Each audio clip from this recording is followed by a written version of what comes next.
Hi, I'm Dr. Aliabadi. If you struggle with irregular cycles, acne, facial hair, body hair loss, or insulin resistance, you might be dealing with PCOS, or polycystic ovarian syndrome. Having dedicated my life to helping women with PCOS, I understand the challenges in getting an accurate diagnosis and the right care. That's why I created Ovi, a science-backed alternative to prescription medications. Ovi is designed to help you take control of your health with clinically proven, validated ingredients in a simple, once-a-day solution. For too long, women with PCOS have had to choose between lifelong prescriptions or complicated supplement regimens. Ovi offers a better way to help manage your symptoms without the hassle.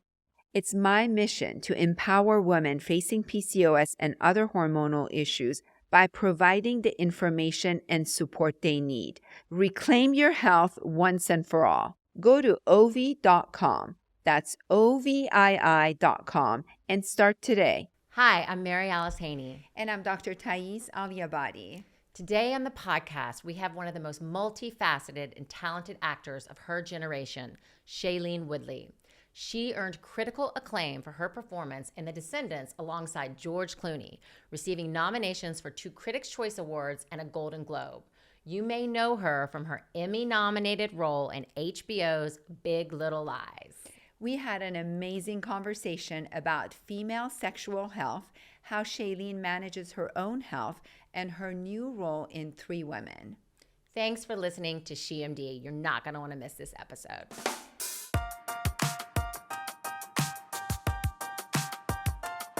Shailene, I'm so excited to have you on the podcast today. I'm Mary Alice, and this is Dr. Thais. We call her Dr. A. Hi, Shailene. Hi. Thanks for having me. We have a mutual friend. One of my best friends, Reese Witherspoon, has told me that you are the biggest badass girl. She so loved shooting Big Little Lies. She said it was the best experience, and I could feel that by watching it, but I'm just really honored that you're on our podcast today. Thank you for having me. I love that woman. I love her. She is a force, an entire ocean unto herself. She definitely is. And I feel really lucky because I got to watch a couple of episodes of your new show, 3 Women, and it was raw and powerful. What made you want to do this project, and what did you learn from it?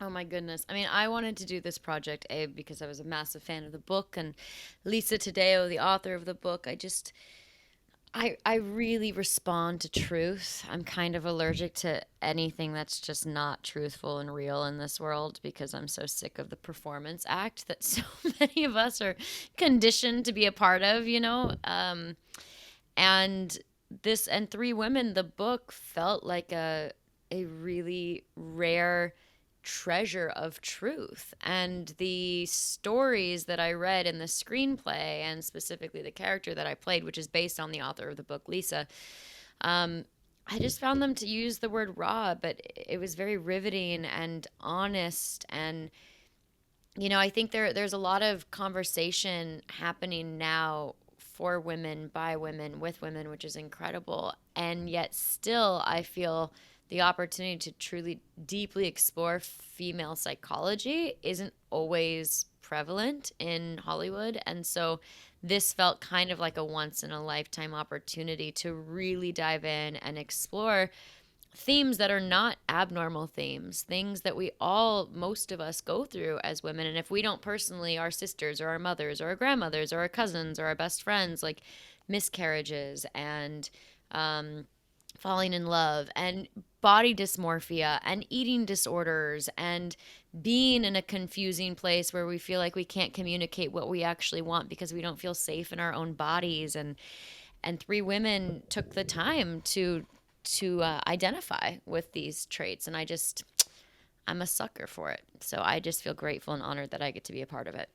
Yeah, it was incredible to watch. Open about your own health, your own mental health, and the reason we started this podcast, and the reason that we feel so lucky that women that have the kind of platform that you have, we want to educate women to be their own health advocates. We want to take all the power from the doctors and put it into the lives of women so that they can, first of all, not feel alone, get the kind of access and health care that Dr. A provides to her own patients. So I think I have a quote that you said. You said, "I haven't spoken much about this publicly, and one day I will, but I was very, very sick in my 20s when I was doing the Divergent movies and working hard. I also was struggling with a deeply personal, very scary physical situation."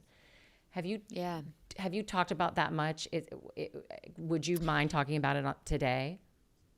Yeah, I can talk about it in some type of abstraction. I haven't spoken about what exactly it was because that just feels like a personal thing that I don't need to disclose. But essentially, I was in a position in my early 20s. It got to the point where I was losing my hearing. I couldn't walk for longer than 5 minutes at a time without having to lay down for hours and hours and hours and sleep. Everything I ate hurt my stomach. It was this conflation of issues and diagnoses and different doctors telling me different things. And I come from a very holistic background and studied herbalism. And so I was very keen on, all right, I'm going to work with real MDs. I'm also going to work with independent kind of healers. And I just trying to search for some sense of comfort in my own skin.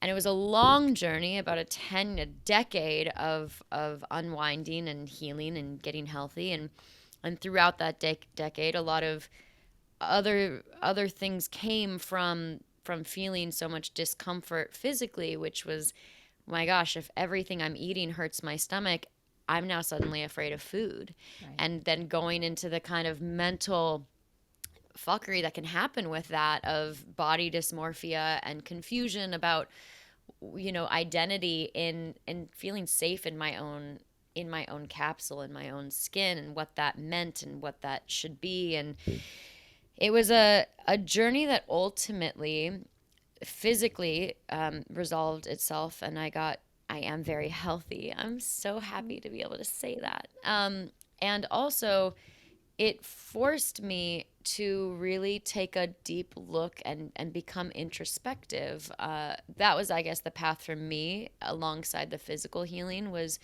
acknowledging the mental side of the healing process for myself, which involved looking at real traumas and real PTSD that I had experienced at various times in my life. Without going into detail about what they were, they definitely took a toll on my body and took a toll, I think, emotionally, which then got stuck in my body and affected me. And I've always eaten very healthy, and I'm very athletic. And so it was a confusing process for me to go, well, what am I doing wrong? Why am I passing out every month when I get my period? Why am I hypothyroid? Why am I all of these things? And one doctor, this is separate from the thing that I went through in my 20s, but specifically just talking about sort of the reproductive and female cycle of everything. One doctor being like, oh, it's probably endometriosis, and another doctor going, oh, it's probably this, and another one going, oh, it's probably that. And you have a tilted uterus, you have a heart-shaped uterus, you have a uterus. That's just every single, every person I went to was giving me mixed information. And it set me on my own journey of, okay, I kind of what you just said, I don't feel safe with any of these people that are guiding me, because I feel like they actually are figuring it out along the way as well. And so I might as well take this into my own hands and devote myself to educating myself about so many subjects and approaching it from an internal holistic place. And now I'm not on thyroid medication anymore. I'm not on any medication anymore. My hormones are so balanced. Everything is like, pumping in the way that it should. And I believe ultimately the thing that led me there, alongside, again, the physical aspects, was acknowledging that I was in a constant state of fight or flight. Right. My nervous system was super sympathetic and just like very much operating from a place of fear and a place of where's the lion in the room, and constantly approaching every single moment with with high alert and with red flags because I hadn't yet established what a calm nervous system could look like and what true safety in myself could look like. And once I focused on that and really became devotional and disciplined in that practice, physically everything began to change and balance out for me. I just sent Dr. A study that I read. The gynecologist came out saying that they're finding that cortisol levels affect your hormones as much as your estrogen and your progesterone. So if your cortisol levels are at that crazy fight or flight, that it could literally disrupt your whole entire body. So you want to talk about that? You know, as Shailene, as you're talking, I had breast cancer 5 years ago, and this past Friday I had a really big health scare, really big. And I grew up in war when I was little, and my parents had marital issues, and I had to change countries when I was 17, find my identity. It's been a great life, but it's been with a lot of trauma. And my kind of trauma might be different than your kind, but I had always learned to push it down and get up. And I always was proud of that because I kept telling myself, I'm so resilient. I'm going to get up. Nothing takes me down. I got breast cancer. I got up and went to work. I had a mastectomy. I left the hospital and went to deliver a baby with drains coming out of my chest. Basically, I had learned from a very young age to just suppress it and get up and move on until this past Friday where I could not get up anymore. And it was the first time in my life that I had a chance to self-reflect and realize that the child within me was always in a fight or flight. I tend to be more of the flight and not the fight because people see me and they're like, you're so calm and you have such a happy marriage and I have the best husband in the world and I have the best children. And because I was always happy, I told myself that I'm not anxious, right? But all that trauma of bombs coming on my head when I was little and the breast cancer, but this last time I couldn't handle it anymore. And I feel like as we get older, especially when we get placed in stressful situations, it becomes harder and harder and harder to deal with that trauma. And as you're talking, it was like you were talking about me, but I just found this out at 53. So you're years ahead of me. And I think it affects us and how we deal with that. It's our cortisol, right? Constant fear. It could be different types of fear. I'm not fearful when I'm in the operating room. I'm calm as a cucumber if something happens. But if you tell me be by yourself alone at home, that will never happen. So it presents itself differently. And it's so important to talk about it. And not many people talk about it and know that there's a treatment for it. It's really, thank you for sharing all of that, first of all. And gosh, I'm so happy that you've arrived here because man, oh man, how much your life can change now that you are aware of this. It's so beautiful. That was exactly how it was for me. And people would always say to me, like, because I am the strongest person I know. I am very strong. And I'm like, cool. You survived that. Let's talk about other things too. Like I just, if there's an obstacle, I kind of run headfirst towards it. But in the past, I would run towards it with a lack of awareness about needing to like make sure I was okay in the process, which is I think kind of what you were just speaking to. And for me, it's been a really quite simple journey once I realized that. Once I realized that the way that I was seeing the world was through the filter of there is always a lion in the room. Always. No matter what. No matter who I'm sleeping next to. No matter where I'm at. Because I hadn't dealt with the fundamental landscape of the foundations of feeling safe in my own body, there was always a threat. And it kind of got to the point where I had to make a choice, and it was not easy. It's easier now, but it's been a multi-year journey of reckoning with the fact that there is not a lion. And in my head, there is constantly threat, but in the physical world, I'm I'm in a room right now in a hotel. Like, there's no threat immediately upon me. And I started studying a lot of cultures around the world. Like, I was always fascinated. Why are these people in their 70s and in their 80s able to run, and in our 30s our knees kind of give out in Western culture? Like, what are all of these parallels? How are all of these dots connecting and not connecting? My filter in how I perceive the world, and therefore also I'm just like physically better, but I'm a better human being. I don't project onto others as much. I don't care. I don't get offended. Like, there's so many things that have changed for me once I started understanding that my constant anxiety of fear was the root cause of all of the disruption that was occurring in my life, emotionally, mentally, relationally, and physically. How did you heal yourself? How did you get here? Teach me. Oh my God, 10 years, dude. I don't know, like everything. Like, I have prayed to every hippie star in the sky and traveled to India to meet a monk in the Himalayas. And I've also been in a lot of doctors' offices and with a lot of IVs in my arm, and a lot of scary phone calls and a lot of confusing phone calls. And ultimately, I look, it's like a weird thing to talk about, I guess, in a world that still feels very indoctrinated by a specific medical system. But for me, it really did all start mentally and spiritually, my version of whatever that looks like, which was acknowledging, like, okay, if I do not believe that my destiny in this life is to feel pain. I don't accept that. That is not a truth that I am willing to feed at all.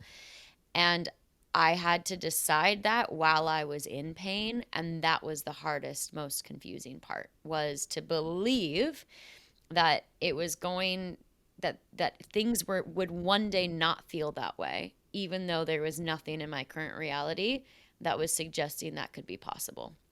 Um, and then truly, like, working on my trauma and my the things that were kind of left stuck in my body that I didn't know were there, and acknowledging that I was what we've spoken about. Like, I've never really felt safe with myself or with anyone else because I never knew that I could be safe, that was an option. And so diving into the mental health aspects of that, and therapy, and just like a lot of discipline has been my path to, and my journey to healing. Well, in terms of three women, I mean, I think so much of this is connected to also the show and the women. I don't want to spoil anything on the show, but even with Gia and your scenes, I felt like every woman was dealing from such a different place with their own sexuality and their own feelings on what it meant to be sexual. And I grew up in the South. I mean, I didn't tell my mom I got my period. When you had sex out of, wedlock, you were going to go straight to hell in a bucket. I mean, it was going to be, Right. So I loved this. I loved this show where it was, and like I said, every part of it felt raw. It felt like I was watching even the sex scenes, where some of them were really erotic and I was turned on by them, and other ones felt, I don't know, just done in such a beautiful way. Do you want to talk a little bit about, did you change playing Gia, and did it in a way? I mean, yeah, I feel like I always take something away from a character that I play. Gia is very expressive with herself. She's not afraid to be angry when she's angry, or sad when she's sad. And for me, I've always struggled with sharing my kind of explosive emotions with others. So there was a little bit more freedom, I think, that I have now in being angry if I'm angry because of Gia. But as far as the sexuality goes, I love this show so much because sex in America specifically it blows my mind. I lived in Europe for almost 10 years, and so I feel like I have a really interesting perspective on how different cultures approach a subject that is universal and a very natural thing. But I feel like in America, sex is like, it's like bacon hanging in front of a dog. It's like it's right there and you want it. And it's like they're like, here's porn, here's a billboard, here's, this idealized female body, here's the male body that everyone should be attracted. It's like it's right in front of our faces and it smells good, but we can't ever get it because it's actually just not real.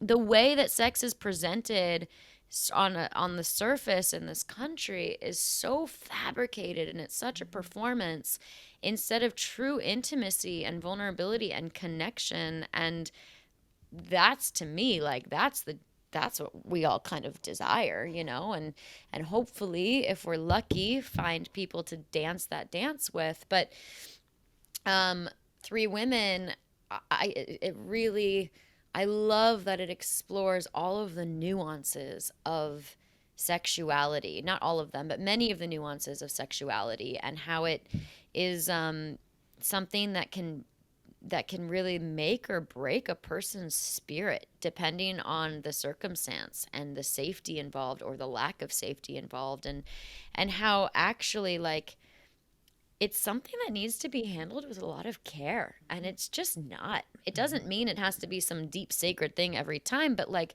I do think there is a massive lack of conversation when it comes to the care that I wish would be more involved when it comes to sexuality.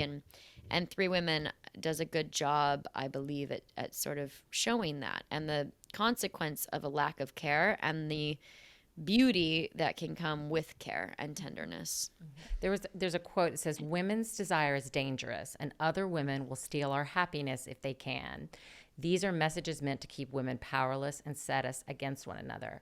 And I think in the show there are those moments of, yes, there's the sexuality with the man, and that's sort of what you're portraying. But then there was also these moments of other women putting other women down, and how we also sometimes, we're supposed to be lifting each other up. And men are beautiful. I'm not saying that they're not, but I'm saying that like on top of it, we're also, I don't know, it's just this. I mean, there's a false sense of sexuality. When I grew up, the way we approach sex, and now with the new hookup culture, it has a completely different definition. 10% of women have endometriosis. Endometriosis gives pelvic pain. It gives painful sex. It gives painful period. So eventually it turns into chronic pelvic pain. These women can't have sex, or they don't enjoy it. Generally speaking, after we give birth, you can have vaginal laxity. That sensation goes away. You gain weight. Your self-esteem goes down. Your breasts are not as firm. So there's a lot going on as we mature and go through our reproductive age. And unfortunately, when it comes to sex, we always take all the blame. Do you know what I'm saying? And for right now, what is portrayed in pornography, what we watch on TV, that's not real. No one talks. It's not real. It's not real. And that's why women have, teenagers have issues with their self-esteem. Women don't look like that in bed. You don't have to hang off of a chandelier to have sex. None of this is real, but it's hard to teach that. I have 4 daughters. It's hard. I feel bad for what they see and what they experience. I didn't go through that. It was purely an emotional connection when I met my husband. But with this hookup culture, that's gone. Even with boys, I have boys, and it's like, they're 16 and 17, and I'm like, I know porn is so available to you, but please know that isn't what love is. That isn't what sex is. That's. It's such an interesting, like I'm a very sexual person. I always have been, and I was very lucky in my life as a person, discovering myself and my body to have a partner at the time who loved to dance. I always call it a dance. I'm like, it's a dance. We're exchanging energy. It's like sometimes the dance is like a really fast tango, and sometimes the dance is a really slow groove, and sometimes it's loud, and sometimes it's really soft. And I had somebody that helped me discover myself, because there was a sense of comfortability together, and I think that I probably did the same for him. And And so I have like I wish in a way I could just do like sex ed sometime, not me personally, but like go into sex ed curricula and go, okay, how are we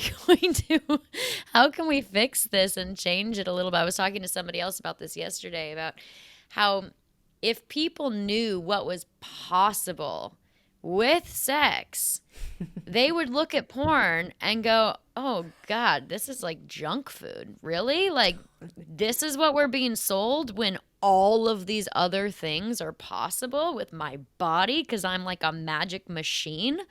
Pleasure is so important, and we just rip each other off of it because I think we don't necessarily even know what's possible.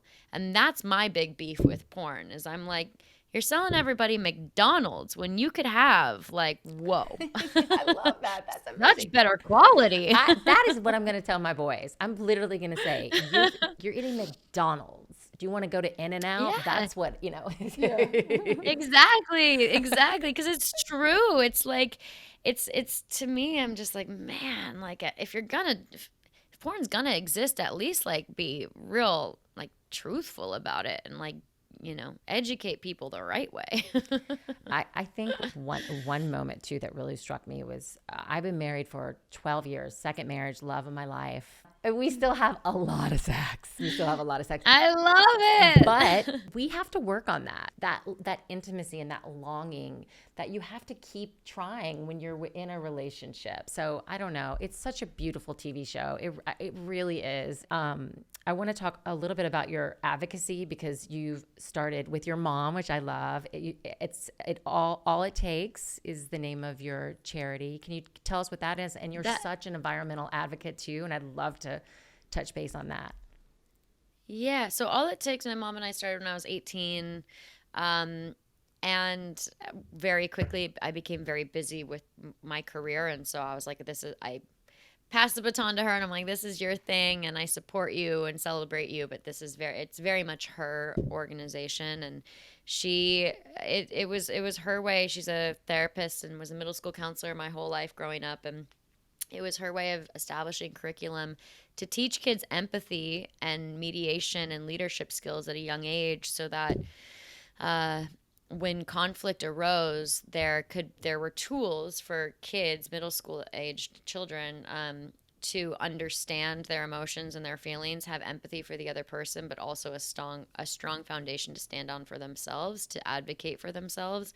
And now she like works with the state of California and she has like physical education curriculum. It's really what she's doing changes lives. Like it's really a beautiful thing to see her and be like, some person calls her from 20 years ago that's like, hey, that one camp that I went to with you when I learned this skill has changed my life and now I'm who I am today because of it. And I feel very proud of her and the work that she's doing because starting with kids, I believe, is really the way that we're going to change some pretty broken systems.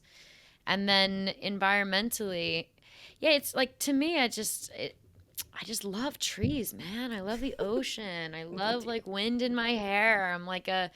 I love smelling flowers. And it makes sense to me. I'm like, what else would I devote my time and energy towards other than the thing that sustains life for me? So that's kind of where that passion comes from. But it doesn't feel, I don't feel like an activist. I don't even feel really like an advocate. I just feel like a lover of life and a lover of the earth. And it really hurts my heart to see so many people so sad and there's so much suffering and isolation and loneliness. And the thing that has always been a reminder of my center for myself is nature. And so I try to always draw parallels between like, we're not going to save or change or protect the planet until we maybe save is the wrong word, but protect and support and are advocates for our neighbors. Like it's a very symbiotic thing. One thing can't really change without the other. And so as much as it really hurts my heart to see plastic in the ocean, I'm like, man, why were you a dick to the gas station clerk? Like that guy didn't do anything to you. It's all these sort of small things that add up where it's just like, where did the kind of basic human decency, kindness go? I feel like it's fleeting more and more every day. And it's confusing to me.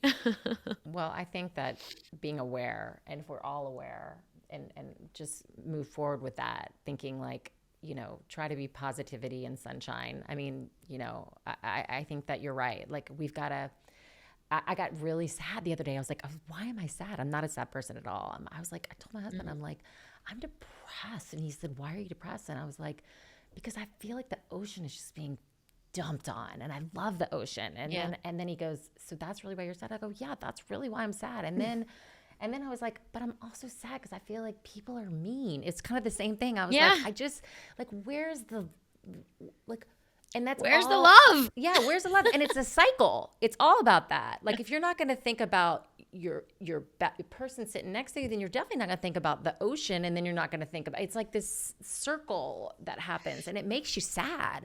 And you just got to pick yourself up, and you got to say, I'm going to be this, and if I'm that, then my kids are going to be that, and I'm going to teach that, and it's going to kind of be this avalanche of it. And I always say it starts from home.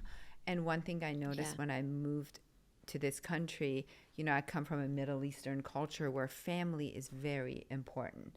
In Europe, the family unit is very important. I was 17 when I came here, and the first thing I told myself was that, Americans don't have a sense of family.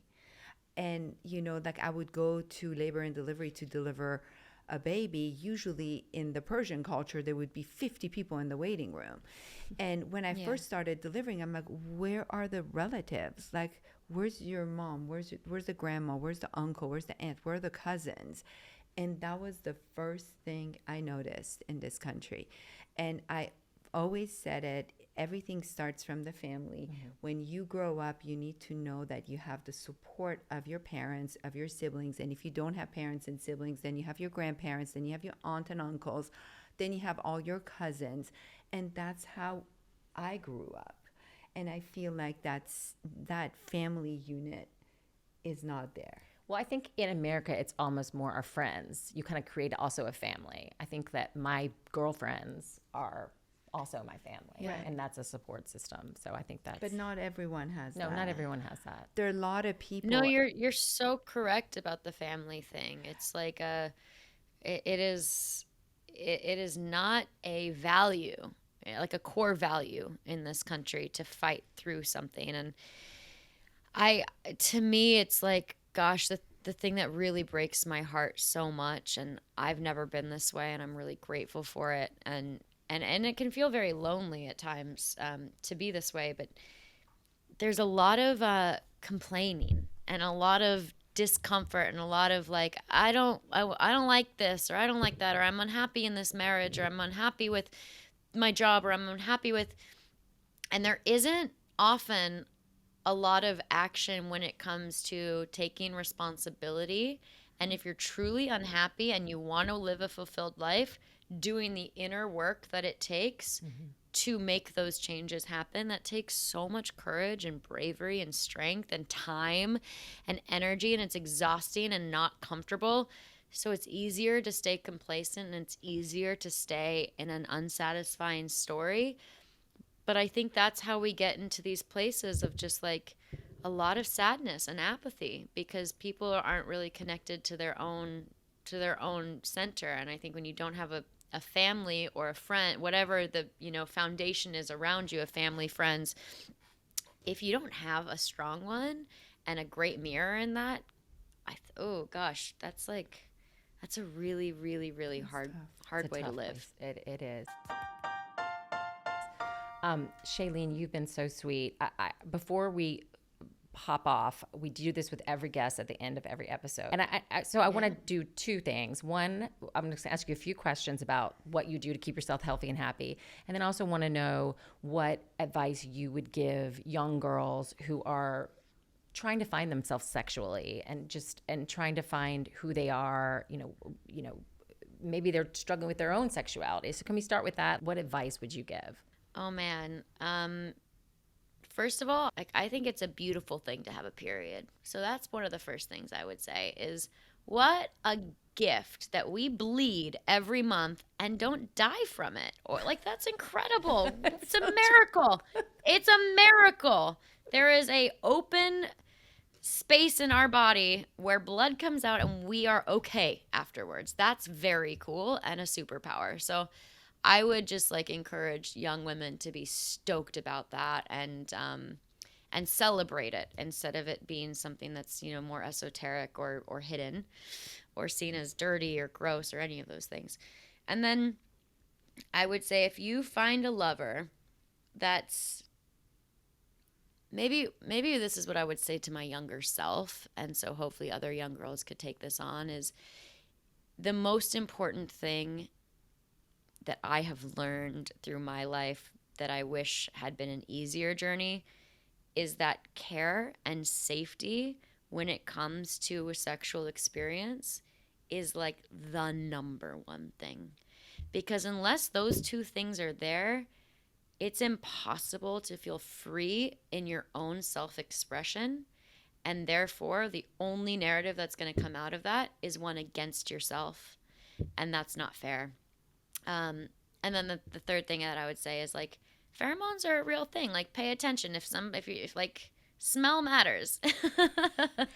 If something doesn't smell good to you, it's probably not your animal. Walk away. Save yourself the heartbreak.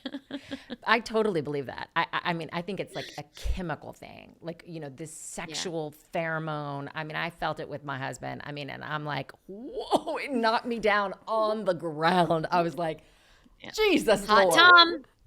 Hot Tom. Hot Tom did that for me. Okay, we're going to close with just what do you do to keep yourself healthy and happy? Healthy and happy. I sleep. I really value my sleep and I value my alone time. That's like, those are two of the most important things to me, is being able to completely be alone, off my phone, away from anyone. And then happy, being around people that uplift me. Like I used to spend a lot of my energy giving a lot to people who also couldn't kind of match that give. And there was a lot of take. And now I make a conscious effort to surround myself in my group of people with people who add to my life. No more energy vampires. No more. So those are kind of the two things that matter the most to me these days when it comes to health is who am I surrounding myself by? Is it feeding my soul and my spirit, or is it taking away from me? And man, I need my alone time. Do you have a sleep hygiene that you do? Do you have that everybody talks about? I don't sleep that much. Like I sleep 6 hours a night. I'm not a big, long sleeper, but I value that sleep because I'm a better human being when I sleep 6 hours a night than when I don't sleep 6 hours a night. I sleep. I'm not gonna tell you how long I sleep. I'm not kidding, like 10 hours a night. Oh, good for you. That's great. It must be what your body needs. I feel like we wax and wane. Like I go through periods where I sleep longer, but in general, it's like 6 hours. By the way, the big gorgeous moon that was out the other night, we were in Malibu and I made my boys. We were at the moon and I read like, what do you do on this kind of moon? And they wrote on a piece of paper. We all wrote like things that we want to get rid of, and we all wrote down and we lit it and we poofed it out in that beautiful moon. It was amazing. I love that. How cool your boys did that with you. All these things I made them, but they still liked it after they did it. And then last thing, do you have any movement practices that you do, or do you eat a certain way, like that you find that's really helped you? Yeah. Speaking of the moon, though, just because I am and have been called a hippie in my life. There's this thing that I read when I was younger. I had really awful period cramps. Awful when I was a teenager. And I was on birth control for 2 years. And then I was like, this feels wrong to me. So I went off birth control. And my period cramps came back. And I read this thing where women used to, before technology, when we were still living in like tribal communities, their cycles were synced with the moon, which made sense to me because I'm like the ocean, the tides, the moon, the pole, whatever. So I did this thing where I blacked out my windows for 2 weeks every month during the phases of the new moon. And then I would sleep with more light in my room during the phase of the full moon.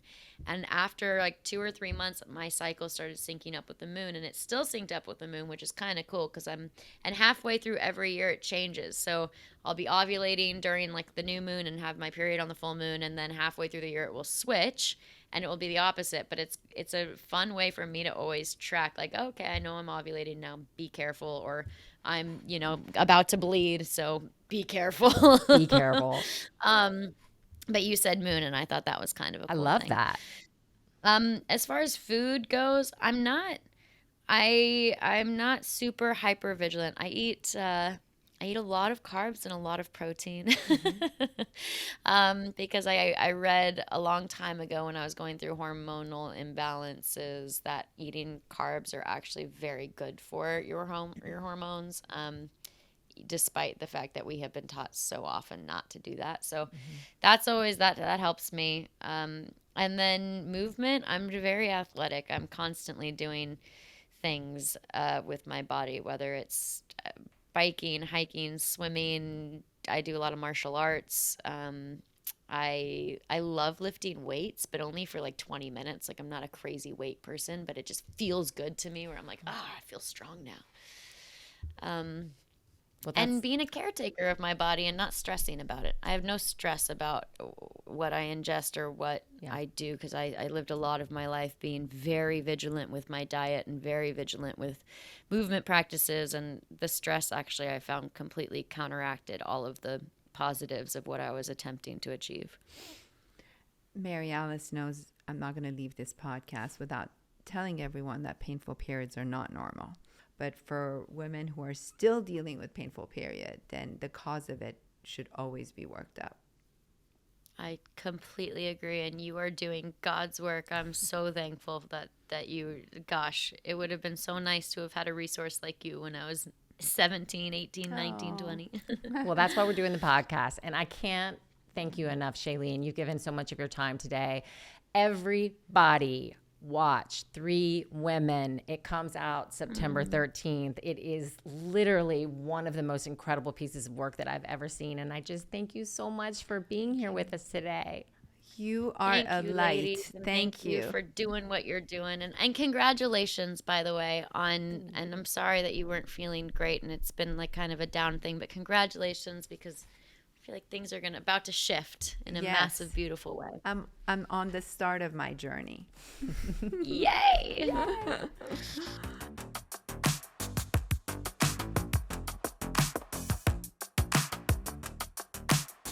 Thanks so much for joining us today on SheMD. If you want to own your own health, a good place to start is by following us on social media at SheMD Podcast and by subscribing to our show on YouTube or wherever you get your podcasts. For takeaways from today's episode, visit our website, shemdpodcast.com. We'll see you next time on SheMD. This podcast is for educational and entertainment purposes only. It is not intended as a substitute for a physician's medical advice. You should regularly consult your medical provider in matters relating to your own health. Even though we share our honest beliefs on SheMD, some of the products and services we discuss may involve sponsorships or paid advertising.